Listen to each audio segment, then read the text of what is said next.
Hi, and welcome to another Home Tech. I'm Seth Johnson, joined as always by Jason Griffin. Jason, how's it going, man? It's going great, Seth. Still no box. Do you have it?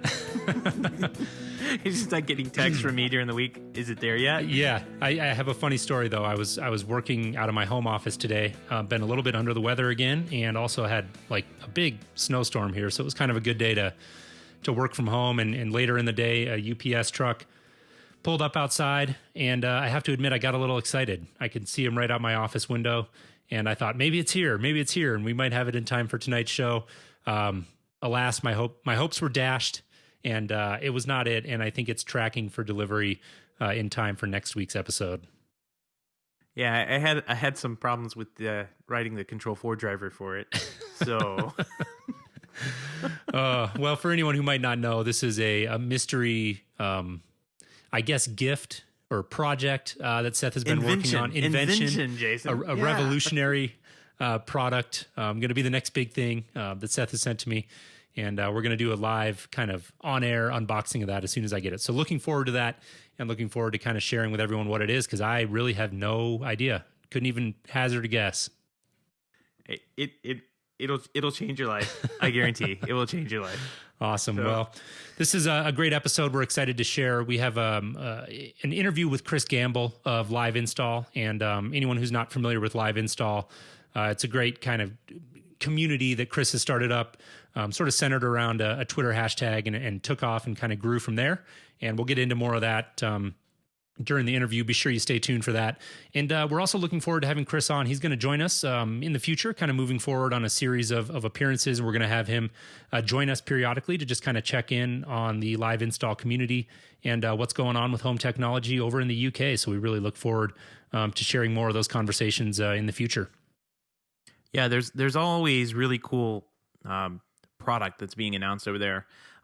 In our conversation, Kris talks about a couple of things that sound that actually go to the websites look really cool. So I'm sure we'll talk about those a little bit more later on. But I really love to see like the industrial design, different thought processes that goes into designing products for different areas of the world, because the needs of the customers in those areas of the world may not be exactly in line with what we have here in the States. So the products get designed just a hair differently, and they look a hair, they have different design aesthetics, but they also work and operate a little bit differently. So I'm always interested in checking that out. Yeah, it's a lot of fun, and we've got ISE coming up here shortly, and so Kris is going to be doing some coverage out at ISE for us. So be sure to tune in a couple weeks when we have Kris on again, and we're going to kind of look back at ISE and sort of dissect it. But on tonight's show, we kind of get to know Kris a little bit, introduce him for our audience who maybe isn't familiar with what he does or what Live Install is all about. And then we spend the rest of the time just chatting about ISE and what he's looking for out of the show.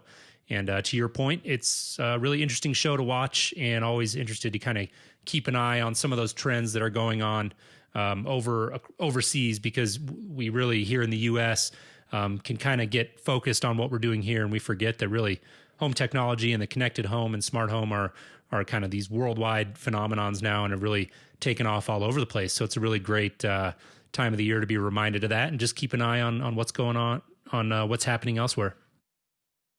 Yep, definitely. So I'm speaking of trade shows, I kind of want to loop back to CES and talk a little bit about something that came up we should have mentioned it on last week's show, but we forgot. And that's this article you wrote about the UHD TV State of the Union. It's over on our blog, so HomeTech.fm/blog, and you'd be able to find it there. But man, this is excellent. You went through and broke down all the major players, what they're doing, what technologies they're showing off, and how each player fits into the TV scene. Man, this is awesome stuff. Yeah, thank you so much. I enjoyed writing it. Definitely would encourage people to go check that out. I tried to avoid getting into too much in terms of like deep dives on part numbers and spec sheet. You can find all that on the spec sheets. What I really tried to do with the article was sort of dissect where TV is going in 2016, what some of the big trends are. If you're in the market for a TV, or if you're maybe a home technology professional who's just looking to kind of get a quick brief or a primer on what some of the key trends are, and more importantly, how some of the big manufacturers fit into that picture and what they're doing and what they're embracing and kind of what each one of them is pushing.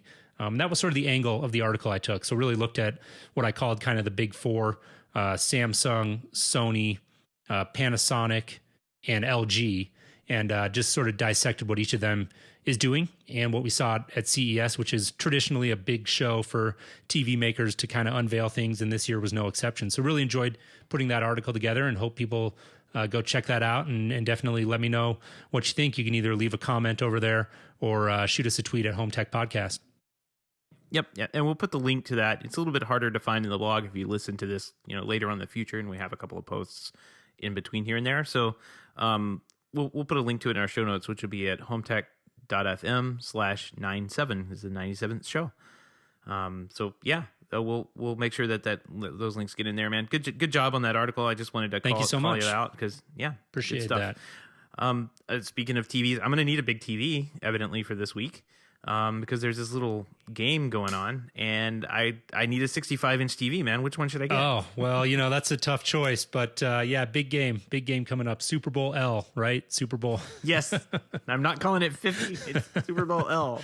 Which is funny for people who don't know. The Roman numeral for 50 is the letter L, and always traditionally the NFL has used Roman numerals for the games, and they decided to move away from that this year for Super Bowl 50, I guess for semi-obvious reasons. But I think here on the show, we're gonna call it Super Bowl L, and of course the loss is going to be for Carolina, right? Because we're here at Home Tech, we're pulling for those Broncos. Oh wow, man! Yeah, there you go.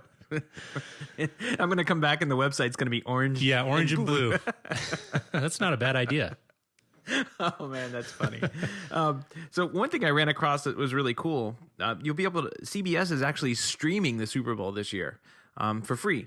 So you could actually, if you don't have a 65-inch TV yet, you'd be able to watch it on like an iPhone or an iPad or Android. There are a number of different devices that you could watch it on portable, but it also, since they're streaming it, you can watch it on a computer, Apple TV, Chromecast, Roku, Windows 10, or even your Xbox One. This is, I don't know if this is a first, but this seems pretty big to me. Yeah, I would hazard a guess that it is. I mean, this seemed like a very big story to me. Streaming content is really something we've been covering, and I've been watching a lot closer lately, just kind of keeping an eye on it. And I really do think that 2016 is going to be a big year where we're going to start seeing those walls come down between traditional kind of linear TV programming and over-the-top kind of app-based content. Those have really traditionally been two very discrete offerings, and I think we're going to continue to kind of see those walls come down, and this I think is a perfect example of that. I mean, the fact that they have decided to stream it, I think is great. I don't know how many people will take advantage of it relative to how many are going to watch it on traditional TV, but I think it just really does speak to kind of the future, and all of these networks and content providers are really going to have to experiment a little bit and figure out what works for the business case and the economics of it. But I think it's great. I know that my wife may have to take advantage of it. You know, sometimes our daughter needs to go down for a nap, and if that happens during game time, she'll be able to kind of sit and rock with our daughter and maybe watch the game on her phone. That'd be great. I mean, it's the Super Bowl, right? So I think she'll want to tune in. She's a fellow Broncos fan. So you're not going to be watching it on your phone? I will be watching on the TV. Well, I like this idea of streaming, right? Because it seems like it's cool, but I'm wondering. To me, like that's a point of failure. Like, and I hate to say it. I'm not hate to say it, but this is where we are right now. Like the computer servers and networks and everything, they go down. Like they're not as reliable as over-the-air broadcast or cable television is, right? Right. So I think we're still really dependent on those two particular things. They work. They don't fail. And you know, maybe you'll have a cable outage in your neighborhood. Hopefully not on Super Bowl Sunday, but you'll have a cable outage from time to time, and then you could always switch back and go over the air with an antenna and get an HD picture as well. So I kind of worry about this. I know this is this is good. This has got to be a huge initiative for them to do. I mean, because there's millions of people that watch the Super Bowl in the States. And I think it's it is the biggest sporting event that we have. So this has got to be huge for them. And I'm just kind of curious to see how well it goes for them. Yeah, no, I think you make a fair point there about the reliability, but I think the people that'll really benefit from this are the cord cutters who don't have any sort of other option and traditionally wouldn't have had any way to really watch the game at all, other than maybe on some really garbage CD, like, pirated site where you can go and kind of get a really low quality version of it. Now, this is a legitimate way to watch it, and I think it opens up options for people. And I think your points are valid about the reliability and maybe the quality of it, but at the same time, it's great that they'll at least have that option. There was one other story that we wanted to cover before we jump into our conversation here with Kris Gamble, and it relates to this, and it's actually a new offering from Roku, sort of expanding their plans apparently. And Seth, I didn't realize this, but they've already been working with leasing kind of rebranded streamers for the article site's UK Sky TV. And so it's a Roku box, but they basically use it to tap into their Now IPTV service. But it looks like Roku is actually now going to expand those plans and put a box out there that integrates a television tuner alongside their over the top app. So I think that's a pretty cool deal. And once again, just sort of speaks to sort of this evolution in content that we're watching going on right now. Yeah, I mean, this is really cool. We talked about, you talked a minute ago about cutting the cord. Well, you still do have that option of hooking up rabbit ears for your flat panel TV and getting, without the cord, getting over the air broadcast of CBS, which will be doing the Super Bowl. But this is another way. We talked last week about Apple TV and the channels, the little channels app that they had. Mm-hmm. This is kind of the same idea, except probably a whole lot less expensive to implement, since the tuner is built into the Roku box itself. So I'm really excited about something like this. This is an interesting little device, and I'm sure it's going to be inexpensive. TiVo has a similar device, TiVo Romeo OTA, which is over the air. I want to say it's maybe $100 to $200, and you still have to pay every month for the TiVo service. But it is another way that you can get very similar features to what Roku will be doing here in the future. But I'm curious. This looks really cool. I can't wait to see what they do with it, and I'm a big fan of Roku. It's an interesting company. So, like I said, really curious to see when it comes out and how well it does. Yeah, definitely. And we'll include a link to that in the show notes. Again, those are at HomeTech.fm/97.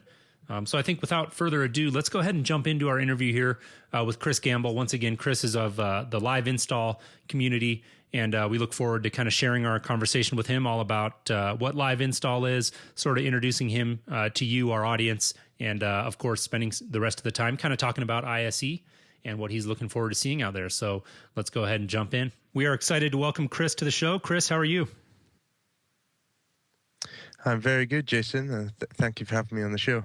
Yeah, we're very excited to have you on, and we're really we're excited to kind of unveil this partnership. I think that Seth and I have both been big fans of what you've been doing with Live Install over the last couple of years, and we've really sort of had a loose affiliation with you guys and have been kind of keeping that communication line open on social media, mostly Twitter and all that. But we're excited to kind of formalize that a little bit and make you a regular part of the show. So for any of our listeners who, may not be familiar with you and what, your Live Install and what you're all about, why don't you just start out giving our listeners a brief introduction about yourself and then about Live Install as well.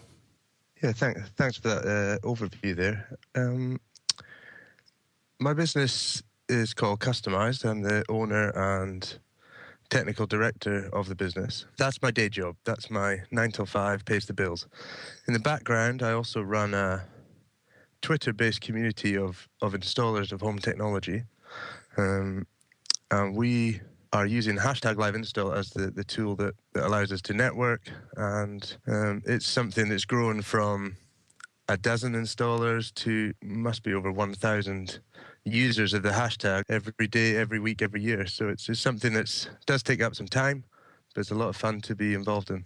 Yeah, definitely. I would have to imagine it would be definitely well into the thousands from what I've seen. It seems like a very active hashtag and really a lot of great dialogue going on there. I think sort of the genesis of it and some of the more prevalent tweets that I've seen have really had to do with people kind of tweeting out pictures of doing some of the installations and cool home technology stuff that they're working with. Was that sort of the genesis? I mean, take us back to when you really first started that hashtag and really what was the idea and what do you think made it kind of catch on with people? Yeah, my own company sent out the first hashtag live install tweet, and the reason I started using a regular hashtag in our social media posts was I'd seen, the use of hashtags on television programs, radio shows, press advertising, and I thought, well, why don't I create my own, thinking that it would just be for my business. Luckily, I kept it quite generic, so it wasn't called customized install, which would have been a bit of a big full stop. But keeping it generic, it appealed to other businesses, and a few of the early adopters reached out, asked for the use of it, which, was quite exciting that it drew a small amount of attention. And like I say, it snowballed from there. Very quickly, in the first few months, we had 50, 60, 70 installers in the UK primarily. And I would say it does have a strong core in the UK. I think what we've noticed is we've actually got install businesses on both supply chain and installation side using it as an efficient way to spread the news about their business. Yeah, that's one of my favorite things about it is that I see both like installs. I think you retweet a lot of installs. You see people out in the field, and it could be anything from electrical to, I guess you guys call them aerials over there. We call them antennas over here. To full AV systems and lighting control. It's really good on that side. And then also you'll retweet or you'll tweet out and see some product like some keypads or home automation controllers. It's a really cool community to just kind of sit back and kind of watch what they're doing every day. Yeah, the diversity of the images is the key to it all. It shows the spectrum of home technology installation. I like to encourage the use of images from start to finish on projects to show, hopefully, your homeowner followers that there's a lot of planning, there's a lot of design, a lot of engineering, a lot of attention to detail involved in our industry, but also shows the diversity of trades that are involved, from the aerial installers, the electrical contractors, right through. And we should be encouraging the use of architects, builders, other trades that are starting to touch technology, whether it's the plumber using the heating controls or collaborating with a technology company. So I think that's where I would like to push it in that direction, that it becomes not a hashtag for home technology, but a hashtag for construction. Yeah, that's great. Yeah, I was just thinking, like, it wouldn't be good for plumbers to be posting live install when they're just fitting in the toilets. but yeah. If it's a fancy toilet, I guess that would be kind of cool to see too. I'm not sure. You kind of touched on it briefly there. What do you think the core mission of live install is these days?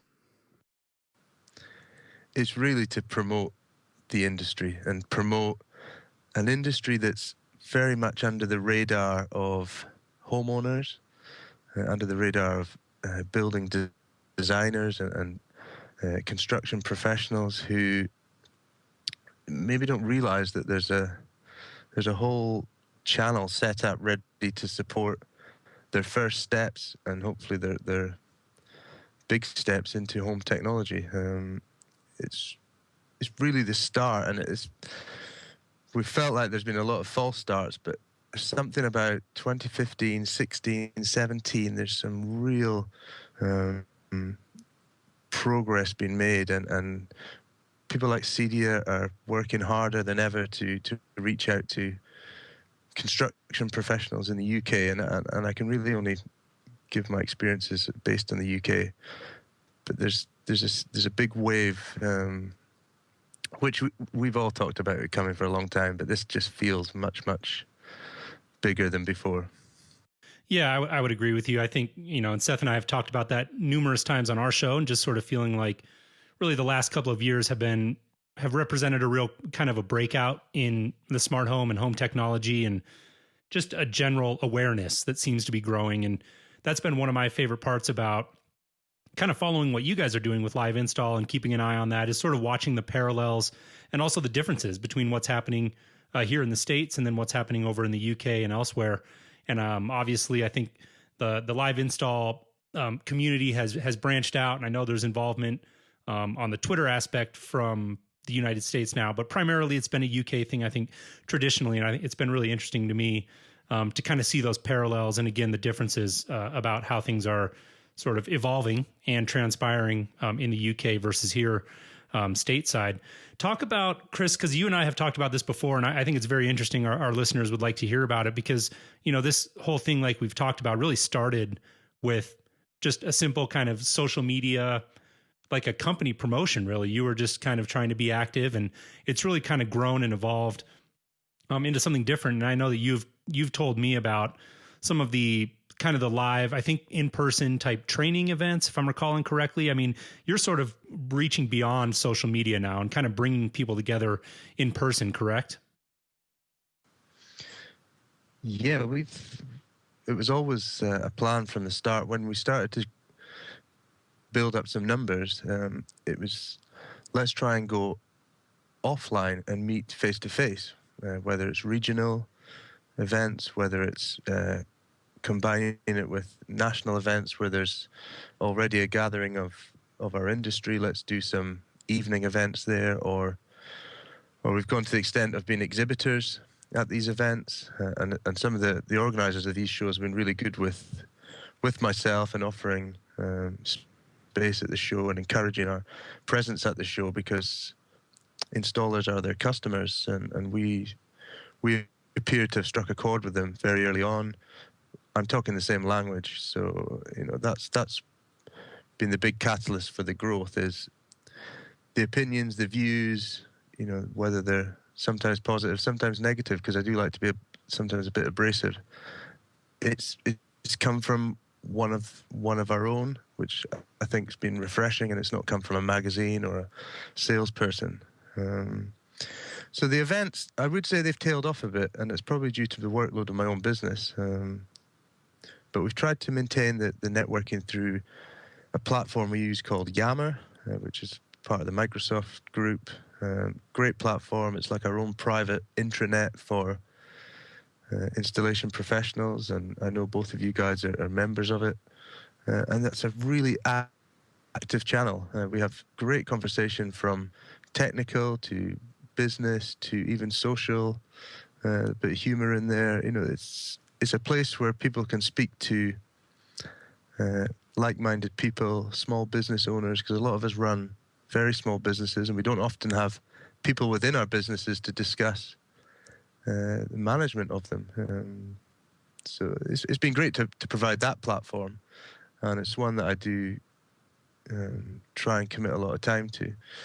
When we're offline and at events, I make time to meet with members of the Live Install community, try and encourage social events like at ISE coming up. We'll try and do a beer call where we can gather and just relax and talk about how's business. Maybe not go too technical. Definitely.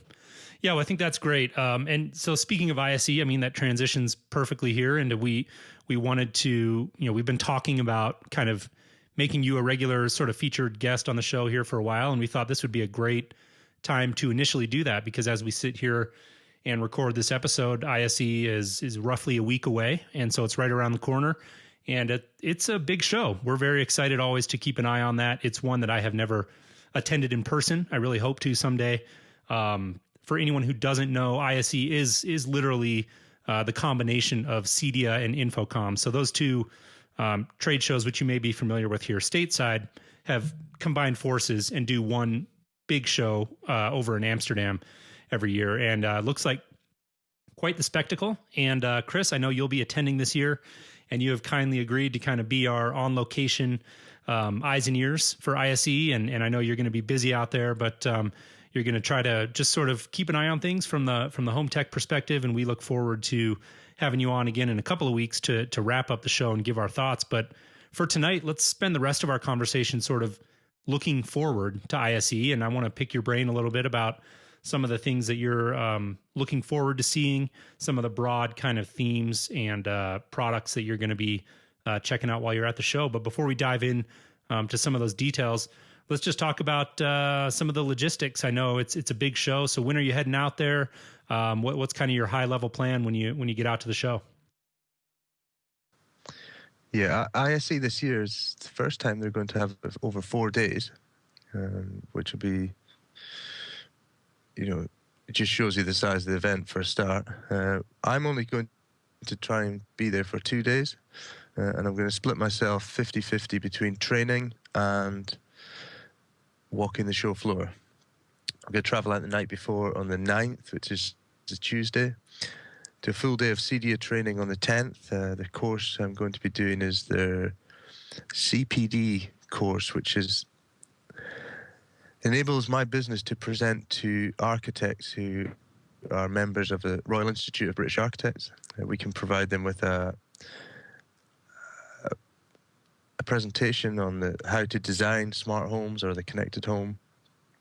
And that will take a full day, but it's very worthwhile for my business. And then on the 11th, on the Thursday, I will be there when the doors open till they chuck me out. And I have a long list of exhibitors that I want to get through. Some existing suppliers and some are new suppliers that we'd like to work with this year and going forwards. Very cool. So what are you? This is kind of, we do this every show that's coming up. We've done it for ISE, we've done it for CES, we've done it for CEDIA. What are you looking for? What are the big topics you're going to kind of keep an eye on when you walk through the doors there for the trade show portion? Well, it will be definitely tailored to my own business focuses, and we primarily focus on home automation, and so we'll be looking at control systems, some well-known, Crestron, Control 4, but also some that maybe not so well-known to your listeners, manufacturers that are within the KNX ecosystem space. A brand we use a lot is HDL Bass Pro. We'll be looking at what's new from them.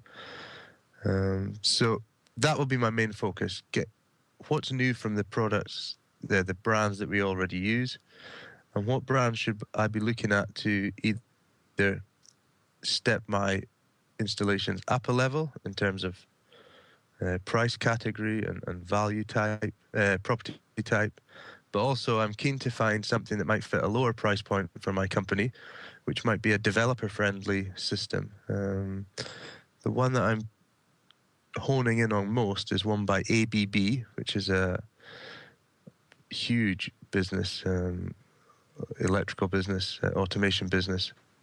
But they have a new system called Free at Home, which has started to make some progress in Germany, where ABB is a huge brand. In the UK, they're starting to make some breakthrough with installers, mainly from an electrical background. It's a single brand ecosystem. It will do everything from the door entry into your lighting panels. It will control your shades. It will work with iOS and Android apps. It's a nice little home control system which doesn't carry the huge price tag of a KNX system, of a Crestron or a Control 4 system. And I think that might be very appealing to developers. And that's a market that my own business is looking to attack in 2017. Yeah, awesome. Yeah, I'm looking at the website. Cool stuff. Sorry, Jason, go ahead. Oh, no. Yeah, definitely. I looked at, took a peek at that as well when you had sent over some of your notes, and it looks very intriguing. And I'm definitely curious to hear your thoughts after the show on that one. I know we don't want to dive into like too much detail. I'm sure you're going to be covering a ton of ground out there, but I know specifically one of the other things you had mentioned to me kind of prior to the show is that you'll be evaluating some network and Wi-Fi type of options out there. Tell us about that. I mean, what are you currently doing, and what are you kind of looking to possibly improve or diversify on sort of your networking tool belt? Yeah, my own technical background is from telecommunications, military telecoms and commercial telecoms. Obviously, a lot of the systems that are used in those applications are not always relevant to the residential market. So to date, we've always put a big effort into our structured cabling, Cat6, Cat6A wiring. We like to hardwire, obviously, as much as we can in the property. And then for our wireless network, we have been using Ubiquiti Unify products.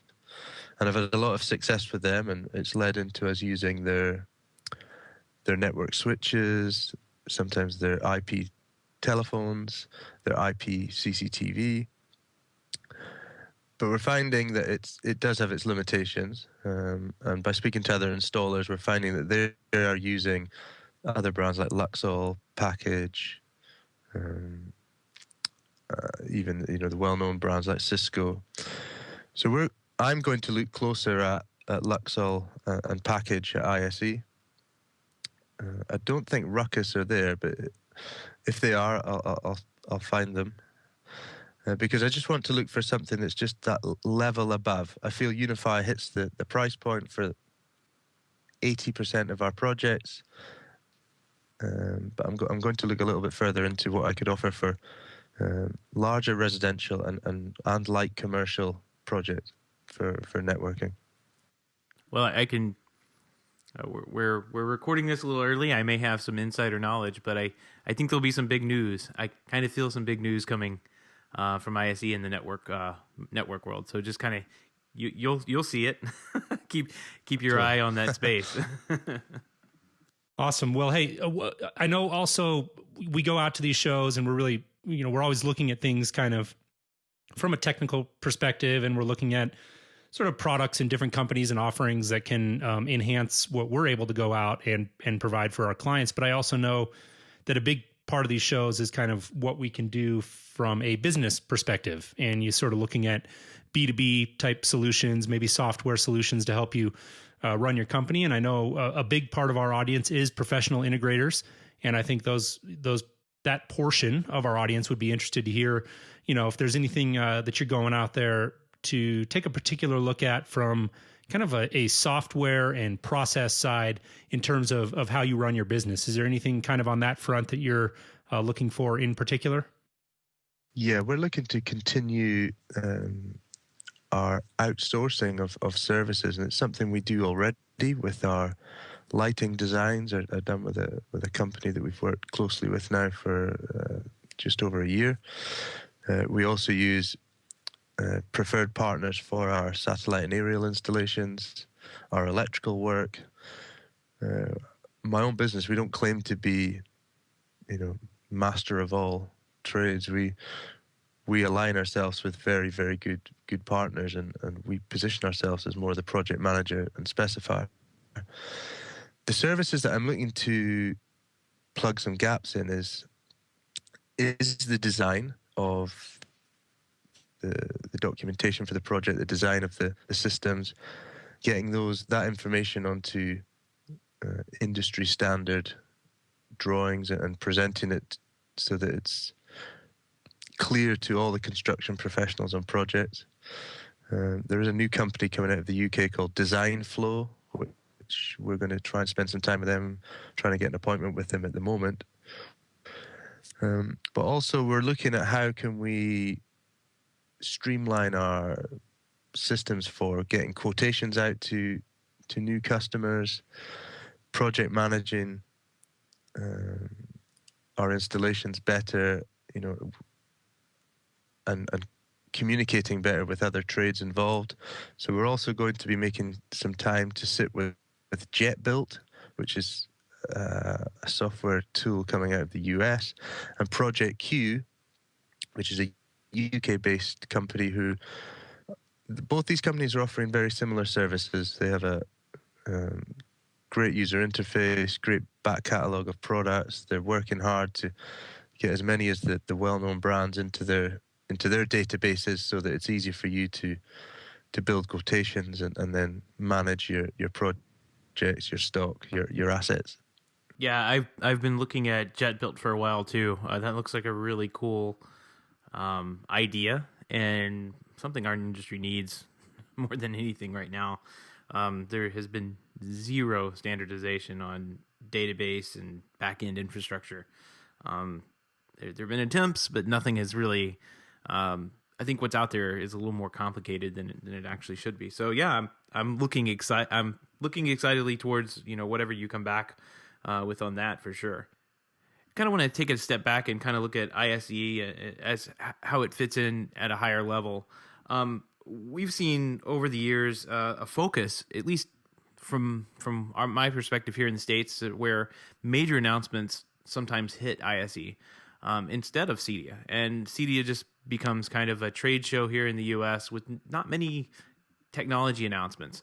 Do you think that ISE has become more important for the industry than CEDIA, or I don't know. I'd just like to get your feelings on this. When you attend the show, are you looking for those big event announcements? Are you looking for those big announcements and events, or do you kind of get the same feeling around CEDIA time too? I think one of the advantages for the ISE event is it's at the start of the year, and I think you have a lot of visitors there starting the year on the right foot, and they have that thirst for new products, knowledge, and they have high hopes for the year ahead. So I think the time of year is good. What the biggest advantage, and it was drawn to at the start, was its Infocom and CEDIA under one roof. We shouldn't underestimate the amount of businesses that work in both spaces of commercial and residential technology installation. The CEDIA Expo is very focused on the residential, obviously, being the CEDIA show. So I think I would say, yeah, ISE is a more important show because it's the audience it attracts. I've not been to CEDIA. I would like to go. We previously had a CEDIA show held in London, which stopped maybe 5-6 years ago now. So it's a shame that there isn't a CEDIA exclusive show in Europe. But we've got the advantage of ISE, where we can see technologies coming. What's happening in the commercial space. Are we going to see this in the residential space? It's really great to see what's happening that side of the fence as well. Yeah, no, I can only imagine that it's got to be quite the spectacle to see that all under one roof. And I think you make a great point about not underestimating the number of companies in our business that do both residential and commercial. So I think it'd be a great show to attend. And it's a little bit tough to make an apples to apples comparison of ISE versus CEDIA and which one is, more important. But I do think it's a good question, and it's one that's worth thinking about, because it really, like we were talking about earlier, I feel like home technology and the smart home is really taken a foothold all over the world. And a lot of times in the United States, we kind of think about things here and tend to get a little bit of tunnel vision. So it's worth considering that ISE has become a really big deal, and it is a show, like Seth alluded to, where some people will actually kind of hold their cards close to the vest and wait for ISE to really make some big announcements. And hopefully that's the case this year. It's always an exciting show to watch, and really looking forward to having you out there to kind of cover the show for us. We've only got just a couple minutes left here, and we're going to let you go. So I just want to kind of ask you, I guess, from a personal perspective, we've talked a lot about the business and the training that you're going to do out there, but I know also a big part of going to these shows is sort of that social aspect and catching up with friends and some of the networking events. So just on a personal level, I mean, what's kind of your favorite part about going out to ISE? Well, Amsterdam is a great city to visit. It's quite a notorious city for its nightlife. So we'll be taking full advantage of that. There's a couple of live install gatherings. which will be centering around beer and monkey nuts, which seems to be in this theme that's stuck from last year. And people are asking if we're going to the same place for a drinks meetup. So the personal side of it's great, and you can really let your hair down and not have to talk about the business as much, and talk about some personal things. I've got to become great friends with members of the Live Install community. So just a chance to catch up with them outside of office hours, really. Awesome. Yeah, I think that sounds like a good time. I have to admit that I haven't ever heard the term monkey nuts before. Seth, have you heard that one? No. That's good. Chris, I was Googling it, but it didn't come up very. You're bringing some international flavor to the show. I like it. Tell us about that. Okay. Yeah. Well, I think we'll leave that to social media. We'll do some live tweets enough. from the pub or the bar. So it's quite a funky pub that we're going to go to. You pull your own beer. There's no waitress. There's no table service. They just give you a glass as you walk in the door, and the beer pumps are on. Sounds like my kind of place. Yeah, no kidding. You're really making me want to go to this. Yeah, no kidding. Awesome. Well, Kris, we're going to let you go. We appreciate you joining us tonight. Like I said, we're going to have you on again in a couple of weeks to do sort of a look back at the show and kind of get your thoughts on it after the fact and what you were able to learn and see out there. And we look forward to sharing that with our listeners. So again, want to thank you for coming on. And why don't you just tell our listeners again, for those of them in the audience who are just kind of getting familiar with Live Install or maybe hearing about it for the first time, what would be the best way for them to kind of reach out and connect with you or get involved in that community if they're so inclined? Yeah, Twitter is definitely the best way to reach out to us. The Twitter handle is @LiveInstall. The hashtag is #LiveInstall. We also have a website that has some good blogs, a little bit of background on Live Install, and that's liveinstall.network. Great. Well, with that, we'll let you go, Kris. Really hope you have a great time out at ISE, and we look forward to connecting with you again in a couple of weeks. Thank you. Take care, guys. Yep. Thanks, Chris. Well, that includes our segment with Kris Gamble. Can't wait to see what he comes up with at ISE. And Jason, you and I will be sitting back and kind of watching what goes on at ISE this week. And we'll report back next week with all of our findings and, of course, the box. I look forward to both. Yep, definitely. So I just want to remind everybody, tweet shoutouts, we're still doing those. So if you got something to say, just reach out to us at HomeTech Podcast on Twitter. We'll read your tweets there on the air, as they say, and hopefully respond to them with meaningful conversation. You can also check out the email list over at HomeTech.fm on the right-hand side. Sign up for that, and Jason's been doing a great job of sending out some stories that we don't actually talk about here on the show to the email list. Some pretty interesting ones went out this week. Yeah, definitely trying to ramp that up. Once again, I would encourage people to go sign up, again, just on the right-hand side there at HomeTech.fm. And the goal with that is just sort of put out kind of a weekly newsletter sort of thing where we talk about some of the big stories that are taking place in home technology that week, and of course try to add some of our unique commentary and a little bit of context, and that'll be exclusive content, so we won't be putting that up on the website or anywhere else. And I really hope that you'll take a minute to go over there and sign up for the email list. We would love to have you. So with that, we'll wrap up the show. Seth, I look forward to connecting with you again next week, and hopefully we'll find out what's in the box. Yep, we'll find out for sure. All right, man. Have a great week. We'll talk soon. Sounds good. Have a good one.